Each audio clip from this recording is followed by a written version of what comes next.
चलिए नमस्कार, एसएस भारत में आपका स्वागत है। अभी हमारे साथ है श्रीमती गीता देवी, जो मुखिया प्रत्याशी हैं बैरिया पंचायत से, और इनके पति श्री नारद मुखिया जो है आज वर्षों से जुड़े हुए हैं, लोगों के सुख दुख में हमेशा काम आते हैं। तो आइए मिलते हैं अभी मुखिया प्रत्याशी श्रीमती गीता देवी से और जानते हैं इनके पंचायत में इनका क्या मैनिफेस्टो है, क्यों चुनाव में आई हैं, क्या लोगों के लिए करेंगी। गीता देवी बैरिया पंचायत से मुखिया प्रत्याशी हूँ।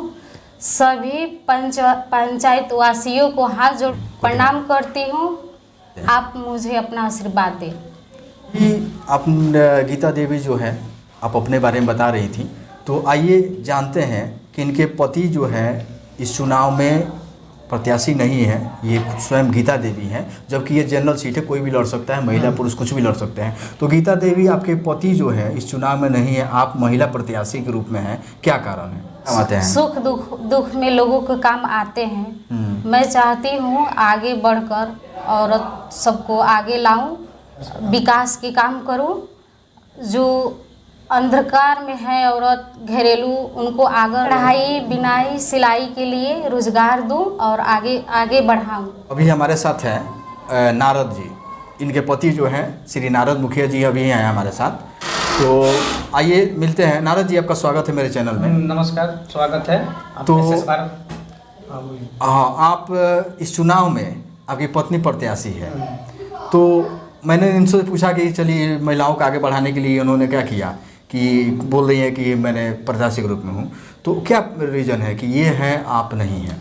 देखिए, हम ये चीज़ सोच के इनको प्रत्याशी बनाए हैं कि महिलाओं का आगे बढ़ना बहुत ज़रूरी है। ठीक है, महिलाओं का आगे बढ़ना बहुत ज़रूरी है। अगर महिला समाज में आगे बढ़ती हैं तो बहुत समाज का विकास होगा। वो स्वच्छ और अच्छे छवि से काम करेंगी और महिलाओं को आगे बढ़ाने का काम करेंगी।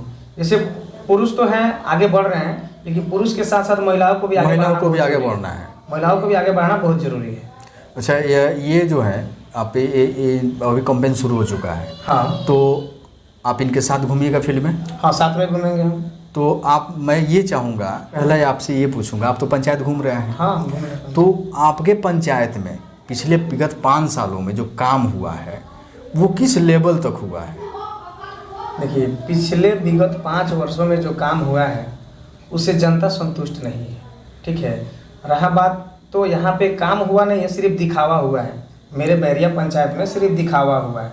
कभी आवास के नाम पे, कभी नाला के नाम पे, कभी मतलब रोड के नाम पे, सारे जगह के मिलाकर तो एक तरह से मान लिया जाए तो 5 साल मेरे पंचायत में एक ठेकेदारी हुआ है, जो ठेका नहीं बोलते हैं, ठेका हुआ है, काम नहीं हुआ है। अच्छा। जिस तरह जनता जिस उम्मीद से मुखिया बनाती है, जनता को तो उम्मीद रहता है कि ये मुखिया बनेंगे तो हमारे लिए काम करेंगे, लेकिन ये लोग जब जीतते हैं ना तो वो अपना ठेका का लाइसेंस समझ लेते हैं और सिर्फ ठेकेदारी करते हैं। ठेकेदारी करके ही अपना मतलब जितना होता है वो कर। आपके यहाँ नल जल का पानी आता है? हम आपसे पूछे हैं गीता देवी से, पानी आता है आपके यहाँ नल जल का? आपके घर में? दूसरे वार्ड में नहीं आता है, मेरे यहाँ आपके वार्ड में आता है। 4 नंबर वार्ड में नहीं आता है। तो कहीं ना कहीं हमको लग रहा है कि श्रेय तो आप ही को जाता होगा, कहीं ना कहीं से अपने अपने वार्ड में इस चीज़ को रहा कि लोगों को मिले। लेकिन दूसरे वार्ड में पानी, कौन कौन सा वार्ड है जहाँ पानी नहीं है? जैसे बैरिया पंचायत का 1 नंबर वार्ड है बैरिया, जहाँ पे वो दलित बस्ती है, 1 नंबर वार्ड है, वहाँ नल जल का बहुत लाचार व्यवस्था है। और एक 2 नंबर वार्ड है बैरिया चुरवा टोला का 2 नंबर वार्ड, वहाँ भी नल जल का बहुत लाचार स्थिति है। 10 नंबर वार्ड है एक बैरिया पंचायत का 10 नंबर वार्ड, जिसे बैरिया नया टोला बोला जाता है। तो वहाँ भी नल जल लगा, लेकिन पानी नहीं आता है, नल में पानी नहीं आता है। और वहाँ मतलब लोग बोल बोल के थक गए हैं, कोई सुधार नहीं हुआ। वहाँ से जो भी मतलब नल जल के जो चलाने वाले हैं, जो भी हैं, वो लोगों को सिर्फ झूठ पर झूठ बोलते हैं, आज बन जाएगा, कल बन जाएगा, लेकिन होता कुछ नहीं है। अभी 1 मिनट रोकना चाहेंगे कि नल जल का जो पाइप है वो किस लेवल तक गाड़ा गया है? 2-2.5 फीट गाड़ना था, तो कहीं जी। ये जैसे आप पूछे हैं कि नल जल का पाइप जो सरकार जिस लेंथ पे बोली है कितने गहराई में डालना चाहिए, तो मेरे हिसाब से तो 3.5 फीट का एस्टीमेट था। लेकिन हम उसको जाकर एक बार नल फूटा था बैरिया टाँड़ पे 10 नंबर वार्ड में, मेन रोड में, केदार जादव के घर के पास नल का पाइप टूट गया था। तो वहाँ जाके खुदवाए और नापे तो मुश्किल से हमको 10 इंची ही मिला, 10 इंची ही गहराई मिला। और लगभग जितने भी पंचायत के स्तर से नल जल लगा है वो सब लगभग 1 फीट 12 इंची से 10 इंची के आसपास ही है। कहीं खूब होगा तो कहीं ज़्यादा होगा, गहराई तो 1.5 फीट होगा, उससे ज़्यादा नहीं है। ये जांच का विषय है, ये जांच होना चाहिए और ये एकदम निश्चित जांच करा के रहेंगे। ठीक है, अगर हम आते हैं, अगर जनता हमें सपोर्ट करती है, हमारी पत्नी अगर जीतती है गीता देवी, तो हम इसको जांच कराएंगे और पूरा व्यवस्था को सही करवाएंगे। अच्छा, एक वार्ड जो है ODF, इससे आप वाकिफ होंगे। हाँ, तो ODF का मतलब होता है कि पूरे पंचायत में शौचालय बन गया है, कि सबके घर में बन गया है। तो आपके अनुसार अभी शौचालय कितने कहाँ बना है, कितने लोगों का बना है, और बना है तो शायद उसमें कुछ कमीशन खोरी वगैरह की बात हुई थी, तो इसकी जानकारी हम आपसे लेना चाहेंगे। ODF देखिए, शौचालय का जब काम शुरू हुआ था तो ठेका दे दिया गया था। ठीक है, ठेकेदार के द्वारा ठेका दे दिया गया था, लेकिन वहाँ पे कुछ मतलब पंचायत के प्रतिनिधि लोग भी ठेका चलाए हैं। मतलब शौचालय में शुरू में चलाए हैं, और ठेका चलाने के बावजूद वो एक शौचालय को बनाने में मुश्किल से 5 से 6 रुपये खर्चा किए हैं, बाकी पैसा गबन हुआ है, और वो शौचालय मुश्किल से 3 महीना भी नहीं चला है। ठीक है, तो वो बहुत ही मतलब जिसको बोले समाज हित में काम नहीं हुआ है। और बाकी रह गया काम तो बैरिया टाण पे, जहाँ पे एक है नया टोला, वहाँ पे एक दलित बस्ती है जहाँ पे कुछ माझी लोग का घर है, 10 गो हैं लोग, जैसे कि नंदू माझी, 2-4 गो माझी हैं लोग, वहाँ पे घर 10 गो है। तो उन लोग के गांव में भी शौचालय नहीं बना है, और आज तक उन लोगों को नल जल भी नहीं लगा है। जबकि 10 नंबर वार्ड में 2 मतलब नल जल का 2 टंकी लगा हुआ है। एक PhD से लगा है, एक पंचायत स्तर से लगा है। लेकिन जो PhD से लगा है वो तो चलता है ठीक ठाक, लेकिन जो पंचायत से लगा है वो चलता ही नहीं है। इंद्रिय आवास, ये भी एक बहुत बड़ा प्रधानमंत्री का ड्रीम प्रोजेक्ट है कि सबको घर मिलना चाहिए। लेकिन हुआ ये कि घर तो मिला, बहुत लोगों को मिला, लेकिन हुआ क्या कि 3 किस्त में पैसा आना था, लेकिन आने से पहले ही कहीं कमीशन खोरी जो है 10,000 से लेके 25,000 35,000 तक, 30,000 तक भी लोग 40,000 तक लिया हुआ है। हाँ, सही बात। नीड कंसल्ट मैंने जिसका कि पंचायत में ये कहाँ तक सत्य है, क्योंकि आंकड़ा लेने पर पता चला, लोग तो बताते हैं कि भाई 25,000 ले लिया, 20,000 ले लिया, तो मुझे तो मालूम चलता है। लेकिन आप ये चुनाव लड़ रहे हैं, आपकी पत्नी प्रत्याशी है, तो आपको ज़्यादा जानकारी होगी, तो आपसे लोग बहुत कहता होगा, तो थोड़ा आप बताइए इसके बारे में कि ये क्या बात सही है। आवास जब शुरू हुआ था, प्रधानमंत्री आवास योजना, तो सूची जब आया था उसी समय से मेरे पंचायत में कलेक्शन शुरू हो गया था पैसा का। अच्छा, किसी से 20,000, किसी से 25,000 पैसा लेते वक्त ये बोला गया था कि आपके खाते में 7 से 10 दिन में पैसा हम डलवा देंगे। लेकिन लोग पैसा देने के बाद 2-2 साल इंतजार किए हैं, क्योंकि पैसा था ही नहीं, अगला से एडवांस ले लिया गया है पीछे घुमाने के लिए। तो वैसे लोग परेशान हुए हैं। लोग अपना खेत बंदिक रख के, 1-1 कट्ठा खेत बंदिक रख के, कोई महिलाएं अपना गहना गिरवी रख करके रिश्वत दी है इंदिरा आवास का, और वो इस दर्द को भली भांति जानती है। और ये दर्द जो है ना, इस पर पंचायत चुनाव में दिख रहा है, कहीं ना कहीं ये दर्द लोगों के अंदर है, और उसका परिणाम जो है ना वो आएगा सामने। जनता का जो दर्द है वो दिख रहा है। और आवास का जो बात है, जो मतलब असली लाभुक होना चाहिए, जिसका घर मतलब आज भी मतलब आंधी आए तो रहने लायक नहीं है, लोग छाता लेकर के मतलब ऐसे बैठते हैं, उनको घर नहीं मिला है। मिला है घर, लेकिन उनको नहीं मिला है। बहुत सारे लोग हैं जिनको मिला है, जो मतलब सक्षम है, उनको लेकिन फिर भी उनको मिला है। और यहाँ पे कहा जाता है कि हमने घर दिया, जनप्रतिनिधियों ने कहा जाता है, वर्तमान मुखिया हैं उनके द्वारा कहा जाता है कि हमने घर दिया। तो आप जब घर दिए तो आप गरीब को क्यों नहीं दिए? गरीब आपको गरीब को भी तो देखना चाहिए। आप गरीब को देख के देते, यहाँ तो आपका तो कोई दायित्व नहीं बनता है। एक सरकार सूची बनाई थी, सरकार अपने मतलब अधिकारियों के भेज करके नाम जुड़वाती है हर साल, मतलब 2 साल 3 साल पे ऐसा होता है, और उसी के अकॉर्डिंग मतलब सबको घर दिया जाता है। लेकिन यहाँ कहा जाता है कि हम इंदिरा आवास में नाम जोड़ते हैं, कर सकते हैं, लेकिन यही गलत है। हमारे बैरिया पंचायत के लोग हों, चाहे जो भी पंचायत के लोग हों, अगर मुखिया किसी को बनाते हैं तो आप उससे डट कर सवाल कीजिए। आप उससे पूछिए कि हमने आपको वोट दिया काम करने के लिए, और आप मेरा काम नहीं कर रहे हैं, आप गलत कर रहे हैं। आप ऑन रिकॉर्ड कैमरे पे बोल रहे हैं, और ये चैनल पर जाएगा, और ये चैनल पे ऐसा नहीं कि आज चला कल ख़त्म हो जाएगा, ये 5 साल बाद भी ये आपकी स्टेटमेंट वहाँ रहेगी।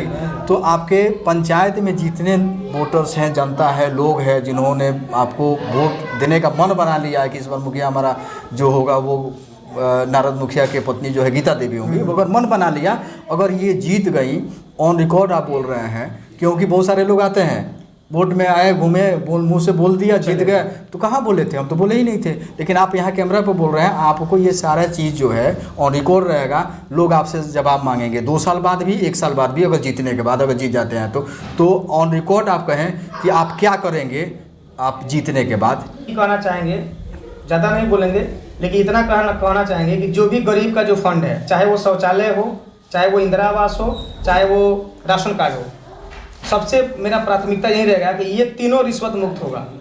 ये तीनों चीज रिश्वत मुक्त होगा। आप कैमरे में बोल रहे हैं, कैमरे में बोल रहे हैं, आप चैनल के माध्यम से बोल रहे हैं। ये चीज मेरे पंचायत के जो भी लोग हैं, जो भी मतलब वीडियो देखेंगे, वो इस चीज को सेव अपने मोबाइल में स्टोर करके रखेंगे कि कल के दिन में अगर मेरी पत्नी मुखिया बनने के बाद अगर इस मतलब वादे पे खरा नहीं उतरती है, तो आप सभी के सामने ये ऑन रिकॉर्ड मतलब वीडियो आप लोग जहाँ चाहे, जिस तरह चाहे आप कंप्लेन कर सकते हैं, आप समाज में हमें डिमोरलाइज कर सकते हैं, आप समाज में हमें झुका सकते हैं। चलिए, ये थे नारद मुखिया। अभी इन्होंने कहा कि अगर कुछ ऐसा मुकर जाते हैं वादे से जीतने के बाद, तो इनसे जवाब सवाल किया जा सकता है 2 साल बाद भी, 5 साल बाद भी, अगर इनको अपने मुखिया बनाते हैं।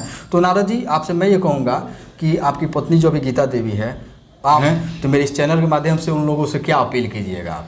हम यही कहना चाहेंगे कि एक और बात हम बता देना चाहते हैं अपने पंचायत वासियों के लिए कि सबसे बड़ा चीज़, अभी जो कोरोना महामारी चल रहा है, ये छोड़ने जा नहीं रहा है। अभी 2-3 साल तक कोरोना रहेगा। ये सरकार भी कह रही है कि कोरोना इतना जल्दी नहीं जाएगा। तो हम सबसे पहले अपने पंचायत वासियों के लिए, अगर आप लोग आशीर्वाद हमें देते हैं, तो सबसे पहले अपने पंचायत वासियों के लिए एक एम्बुलेंस की व्यवस्था करवाएंगे हम। एक एम्बुलेंस जो हमारे पंचायत के लोगों के लिए होगा, और कम से कम 5 ऑक्सीजन सिलेंडर रहेगा रिजर्व हमारे पंचायत के लिए, जो इमरजेंसी में कभी भी किसी को अगर भगवान न करे ऐसा कुछ हो, आपातकाल स्थिति में वो 5 मेडिकल जो ऑक्सीजन सिलेंडर जो है वो लोगों के काम में रहेगा। और एक एम्बुलेंस, पर्सनल एम्बुलेंस, हमारे प्रखंड में 17 पंचायत है और हॉस्पिटल में एक ही एम्बुलेंस है। अगर किसी को जरूरत पड़ता है तो लोग फोन करते हैं तो पता चलता है एम्बुलेंस बघम्मरपुर गया है, एम्बुलेंस लौकरिया गया है, एम्बुलेंस दरवा गया है, यहाँ मरीज का स्थिति खराब हो जाता है। तो उस परिस्थिति में हम अपना पर्सनल गाड़ी लेके जाते हैं, लोगों को मदद करते हैं। हर कर लेंगे 1-2 साल के अंदर नहीं, हम एम्बुलेंस का व्यवस्था जिस दिन इलेक्शन हम जीत गए, निकल गए, शपथ ग्रहण के दिन हम वादा करते हैं, शपथ ग्रहण के दिन बैरिया पंचायत वासियों के लिए एम्बुलेंस खड़ा रहेगा, उसी दिन एम्बुलेंस के सामने ही शपथ ग्रहण होगा। ये मेरा वादा है आप लोगों से। बैरिया पंचायत के लोगों से मेरा निवेदन है कि आप लोग मुझे वोट देकर क्या बनाए, मेरा जितना भी वादा है सब पूरा करूँगी। मेरे पास देखिए, आवास में जो नाम जुटता है वो मतलब सरकारी कर्मी या सरकार किसी को टेंडर दे करके किसी मतलब आदमी को रख करके वो घर घर फोटो खिंचवाती है, नाम जुड़वाती है। ये सच बात है, यही हकीकत है, ठीक है। लेकिन हमारे यहाँ आवास के नाम पे बहुत लोगों को अभी भी मतलब गुमराह किया जा रहा है। अभी इलेक्शन का प्रचार चल रहा है, हर जगह कैंपेन चल रहा है, चुनाव भी 2 चरण का खत्म हो चुका है, और वहाँ भी आप लोग देखे होंगे, पूरे पंचायत के लोग या पूरे जो भी इस वीडियो को देख रहे हैं, आप लोग देख रहे होंगे कि नतीजा किस तरह से निकल रहा है, पंचायत चुनाव का रिजल्ट किस तरह से आ रहे हैं। ये आप लोग से छुपा नहीं है। बताइए, चनपटिया पंचायत प्रखंड में जो चुनाव हुआ था, 24 पंचायत है, उसमें 24 में 20 नया मुखिया आया और सिर्फ 4 ही पुराना मुखिया अपना कुर्सी बचा पाया है। तो इससे आप लोग अंदाजा लगा सकते हैं कि किस लेवल पे विकास ये लोग किए हैं कि जनता इनको उठा के फेंक दी, मतलब इनको हटा दी, बिल्कुल मतलब पसंद ही नहीं की जनता। तो आप लोग देखिए, हमारे बैरिया कॉलोनी के वार्ड नंबर 4 में कुछ ऐसे लोग हैं जिनसे आवास के नाम पे 2 साल पहले पैसा ले लिया गया था और उनका सूची में नाम ही नहीं था। अच्छा, उन बेचारों का सूची में नाम नहीं था। अगर आप ग्राउंड रिपोर्ट करें गांव में चल के, तो आपको उनका घर दिखाएंगे कि किस हालत में उनका घर है, ठीक है। लेकिन उनका नाम नहीं था और 2 साल बाद अगला का पैसा वापस किया गया, यह बोल करके कि आपका सूची में नाम नहीं है। भाई उस बेचारे को तो उस बेचारे का वो इंटरेस्ट पे पैसा लिया था, 5% इंटरेस्ट पे पैसा लिया था। 2 साल और वो 2 साल बाद वो 13,000 रुपया का लगभग 19,000 रुपया वो रिटर्न किया है। वो बहुत ही मतलब गरीब परिवार से हैं, बहुत ईमानदार व्यक्ति हैं वो, ठीक है। उनका नाम नहीं रखना चाहेंगे, लेकिन बहुत ही ईमानदार व्यक्ति हैं, बहुत गरीब परिवार से। अगर हम आते हैं तो उस तरह जो भी व्यक्ति हमारे पंचायत में जो उस लायक हैं, सबसे पहले हम उनको घर दिलाने का काम करेंगे। ये मेरा मतलब प्राथमिकता रहेगा। अच्छा, ठीक है। चलिए, ये थे हमारे श्री नारद मुखिया जी और इनकी पत्नी, धर्मपत्नी जो है श्रीमती गीता देवी। ये प्रत्याशी हैं और इनके सारे कार्य को इन्हीं के द्वारा संपन्न किया जाना है।